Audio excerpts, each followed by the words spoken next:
من أجمل النعم يلي رب العالمين من علي فيها إنه ما عندي طبع الفضول لتتبع أخبار حدا أو مراقبة حدا. أعطاني هيك الاكتفاء الذاتي. أنا مهووسة بتفاصيل حياتهم ولا أسرارهم ولا أخبارهم ولا الجديد عنهم ولا شو ممكن يعملوا أو شو عم بفكروا يعملوا، ولا بيهمني القيل والقال، ولا بيهمني أعرف أخبار جديدة عن حدا أبداً. نعمة من ربنا يكون أكبر همومك بالحياة كيف بدك ترقي نفسك، تدرسي أولادك، تأمني بيتك، تطبخي أكلتك، تشربي فنجان القهوة مع نفسك، تعرفي الغلط والصح، تدرسي علاقتك مع ربك. ديري بالك من لسانك. نحن النساء بأكثر الجلسات نغلط بحق نفسنا قبل ما نغلط بحق الشخص اللي عم نحكي عليه، لأنه نحن ضرينا نفسنا، نحن جبنا لنفسنا إثم، نحن أخذنا من سيئات هالشخص. هو غلط لكن ذنبه على جنبه، في رب يحاسبه. لما تدعي الخلق للخالق، دعا الخلق للخالق. أنا تركتها منا لرب، رب اللي خلقها هو أولى فيها.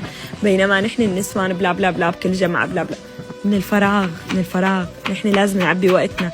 فلما نحن نجتمع بقعدة ونقعد نرغي على هي وهي أو يرغوا عليكي انتي، لا تزعلي، لك انتي عم تجيبي حسنات لنفسك وانتي قاعدة. خلي دافع معنوي إلك لتركزي بحياتك أكتر وتورجيهم كيف انشغالك بنفسك بيرفعك لفوق، وهن لساتهم عم يركضوا وراء أخبارك، لساتهم هن مهتمين بجديدك، مهتمين بحياتك.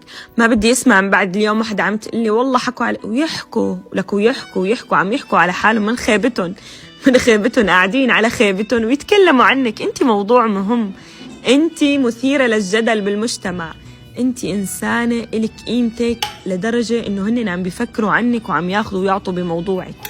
لازم تفتخري بهالشي هاد. ما بدي اسمع وحدة زعلانة فلانة حكت علي، لك من خيبتها بتدور على خيبتها. إذا عجبكم الفيديو ما تنسوني من اللايك، دعمكم به. ضروري تجربوا هالأكلة، هي بتشهي وسهلة وسريعة. سلام.